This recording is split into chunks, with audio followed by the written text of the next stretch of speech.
ఐబొమ్మ నిర్వాహకుడు ఇమ్మడి రవిని పట్టుకున్నారు హైదరాబాద్ సైబర్ క్రైమ్ పోలీసులు. జూన్ నుంచి రెయిన్బోవళ్లు కష్టపడిన టీం పైరసీ నెట్వర్క్ ను ఛేదించింది. దమ్ముంటే పట్టుకోండి అని సవాల్ విసిరిన రవిని అరెస్ట్ చేశారు.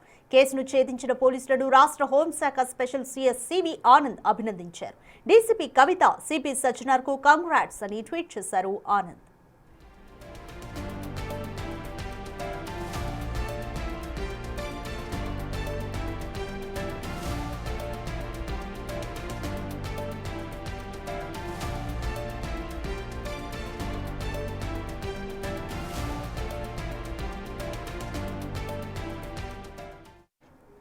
మోర్ డీటెయిల్స్ మా ప్రతినిధి సురేష్ అందిస్తారు.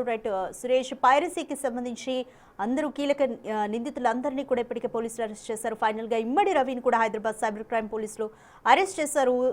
ఆనంద్ కూడా వీరందరినీ కూడా పొగుడుతూ ట్వీట్ చేశారు. కంప్లీట్ డీటెయిల్స్ ఏంటి అండ్ ఇమ్మడి రవిని ఏ విధంగా విచారించబోతున్నారు?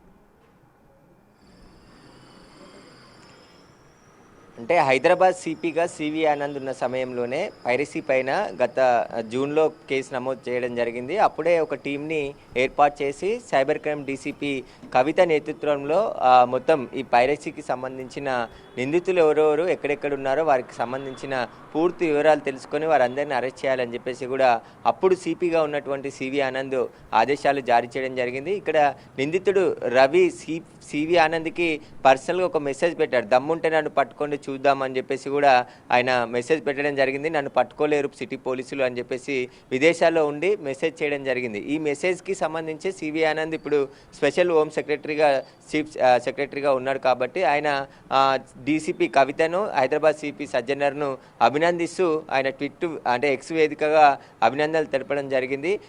ఆయన హయాంలోనే ఈ కేసు దర్యాప్తులో చాలామందిని అరెస్ట్ చేయడం జరిగింది. ఇప్పుడు ప్రధాన నిందితుడైనటువంటి రవిని సైబర్ క్రైమ్ పోలీసులు అరెస్ట్ చేసి రిమాండ్ తరలించడంతో ఆయన అభినందనలు తెలపడం జరిగింది. అయితే ఈ పైరసీకి సంబంధించి చాలా గ్రౌండ్ వర్క్ చేశారు. ఇతర రాష్ట్రాలకు సంబంధించిన ముఠా నెట్వర్క్ పై మూలాల వరకు కూడా వెళ్ళి గతంలో కొంతమందిని అరెస్ట్ చేసి వారి దగ్గర పైరసీ ఎక్విప్మెంట్, ఎందుకంటే ఒక హ్యాకర్ని కూడా అరెస్ట్ చేశారు. ఒక ఏదైతే రాజస్థాన్ ఇతర రాష్ట్రాల్లో ఉండి అన్ని ఏ కొత్త సినిమా వచ్చినా శాటిలైట్ ద్వారా దాన్ని హ్యాకింగ్ చేసి ఆ సినిమాని డౌన్లోడ్ చేసుకొని పైరసీ చేస్తున్నట్టుగా పోలీసులు గుర్తించడం జరిగింది. వారితో పాటు ఐబొమ్మకు సంబంధించి కూడా నెట్వర్క్ పైన పోలీసులు చాలా సీరియస్గా ఇన్వెస్టిగేషన్ చేసి నిన్న రవిని అరెస్ట్ చేసి రిమాండ్కి తరలించడం జరిగింది.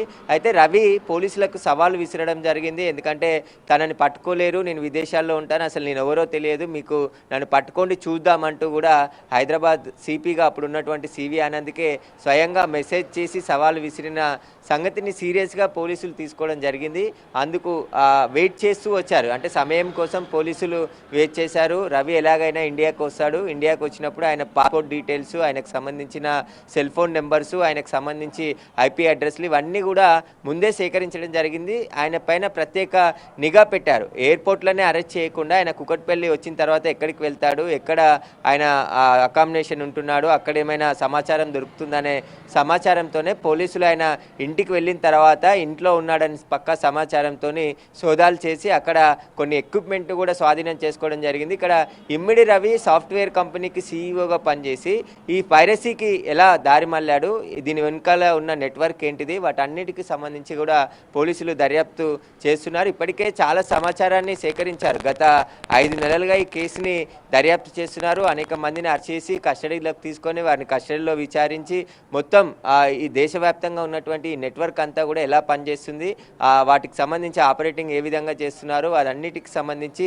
రవికి ఇక్కడ హైదరాబాద్ 2 తెలుగు రాష్ట్రాల్లో సహకారం ఎవరెవరు అందిస్తున్నారు, వాటందరికీ సంబంధించిన సమాచారాన్ని ఇప్పటికే పోలీసులు సేకరించారు. కాబట్టి ఇప్పుడు రవిని విచారిస్తే చాలా కీలకమైన సమాచారం వచ్చే అవకాశం ఉంటుంది. సినిమా పెద్దలు ఇచ్చిన ఫిర్యాదు మేరకు, ఎందుకంటే సినిమా ఇండస్ట్రీకి సంబంధించిన నిర్మాతలు, బడా హీరోలు అందరూ కూడా అప్పటి సివి ఆనంద్ కలిసి పైరసీ సమస్యకు సంబంధించి చెప్పడం జరిగింది. సినిమా ఇండస్ట్రీలో ఎంత పెద్ద సినిమా వచ్చినా హడావుడి చేసి రిలీజ్ చేసినా కూడా అది మరుసటి ఒక గంట సేపట్లోనే ఆ ఓటీటీ ప్లాట్ఫామ్ కాకుండా ఇట్లా యూట్యూబ్లలో అదేవిధంగా ఐబొమ్మ సైట్లో సినిమా ఉండడం, అది డౌన్లోడ్ చేసుకొని ప్రేక్షకులంతా పైరసీలోనే చూస్తున్నారు. సినిమా ఇండస్ట్రీ తీవ్ర నష్టపోతుందని చెప్పేసి కూడా వాళ్ళు ఫిర్యాదు చేయడం జరిగింది. దీనికి సంబంధించి పోలీసులు ప్రత్యేక టీంని ఏర్పాటు చేసి వారు ఎక్కడెక్కడ రాష్ట్రాలు తిరిగి కొంతమంది నిందితులను అరెస్ట్ చేసి వారిచ్చిన సమాచారం, అదేవిధంగా వారు ఎవరెవరితో ఆపరేటింగ్ చేస్తున్నారు, వారి అకౌంట్స్, వారి లావాదేవీలు అన్ని పరిశీలించినప్పుడే ఈ రవికి సంబంధించిన సమాచారం దొరకడం, అదేవిధంగా బెట్టింగ్ యాప్స్ ద్వారా కూడా రవి సమాచారం పోలీసులు కనుగొని పక్క సమాచారంతో నిన్న రవిని అరెస్ట్ చేయడం జరిగింది. అయితే ఇప్పుడు రవిని కస్టడీ కోరుతూ 7 రోజుల పాటు కస్టడీకి ఇవ్వాలని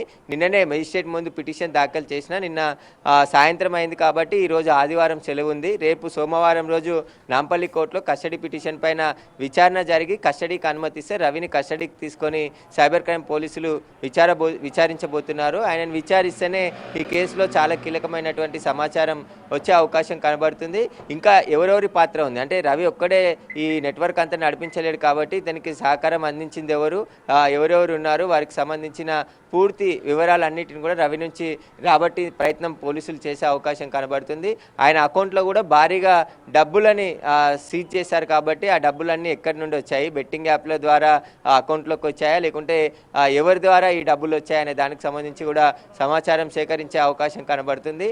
ఇక ఆయన కస్టడీలో విచారణ చాలా కీలకంగా ఉండబోతుంది. నిన్న ఆయన నివాసంలో సోదాలు చేశారు. అతనికి సంబంధించిన కొంతమంది స్నేహితులు, బంధువుల ఇళ్లలో కూడా సైబర్ క్రైమ్ పోలీసులు సోదాలు చేయడం జరిగింది. ఆ సోదాల్లో కొన్ని హార్డ్ డిస్కులను, అదేవిధంగా ఈ సాఫ్ట్వేర్ ఏదైతే హ్యాండిల్ చేస్తున్నాడో ఐబొమ్మకు సంబంధించి ఆ టూల్స్ను అవన్నిటిని కూడా స్వాధీనం చేసుకోవడం జరిగింది. కాబట్టి రవితోనే ఆ ఐబొమ్మకు సంబంధించిన సైట్ని బ్లాక్ చేయించి మొత్తం ఐబొమ్మ అనేదే వెబ్సైట్లో కనబడకుండా ప్రస్తుతం సైబర్ క్రైమ్ పోలీసులు చేయడం జరిగింది. అతన్ని చేతనే, ఎందుకంటే అతను పోలీసులకు సవాల్ విసిరాడు కాబట్టి అతని చేతనే ఆ సైట్ని బ్లాక్ చేయించామని చెప్పేసి కూడా పోలీసులు చెప్తున్నారు. కానీ ఇంకా పోలీసులు అధికారికంగా ఎలాంటి ప్రెస్ నోటు అంటే ఈ కేసుకు సంబంధించిన ఇన్వెస్టిగేషన్కి సంబంధించి ఎలాంటి ప్రెస్ నోట్ అయితే ఇంకా ఇవ్వలేదు. రేపు పోలీసులు మీడియా సమావేశం ఏర్పాటు చేసి మాట్లాడే అవకాశం ఉంటుంది. రవిని ఏ విధంగా పట్టుకున్నారు, ఈ కేసును ఏ విధంగా ఛేదించారు, అసలు ఐబొమ్మకు సంబంధించిన పూర్తి నెట్వర్క్ సంబంధించి రేపు మీడియాతోని సైబర్ క్రైమ్ డీసీపీ మాట్లాడే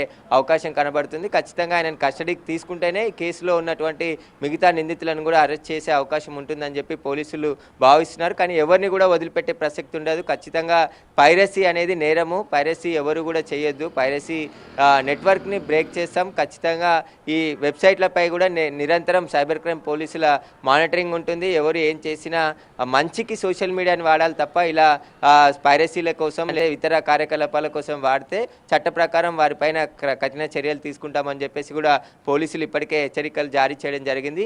ఇక సినిమా పరిశ్రమ కూడా ఊపిరి పీల్చుకుంది అనవచ్చు. ఎందుకంటే పైరసీ భూతం ఇప్పుడు కాదు, ఎప్పటి నుండో రకరకాలుగా అంటే టెక్నాలజీ మారుతుంది కాబట్టి ఇప్పుడు అందరికి అందుబాటులోకి వచ్చింది. గతంలో సీడీలు పైరసీ చేసి అమ్మేవారు, క్యాసెట్లు ఉన్న సమయంలో క్యాసెట్లు పైరసీ అయ్యేవి. రకరకాలుగా అంటే టెక్నాలజీ ఏ విధంగా అభివృద్ధి జరుగుతుందో ఆ విధంగా సినిమా ఇండస్ట్రీలో పైరసీ కూడా నడుస్తూ ఉంది. ఇప్పటి నుంచి కాదు, గతంలో నుంచి కూడా పైరసీ అనే భూతం సినిమా ఇండస్ట్రీని పట్టిపీడిస్తుంది. కానీ ఐబొమ్మ రూపంలో పెద్ద సమస్యగా మారిపోయిందని చెప్పేసి కూడా పెద్ద నిర్మాతలు పోలీసులకి అనేక ఫిర్యాదులు చేశారు.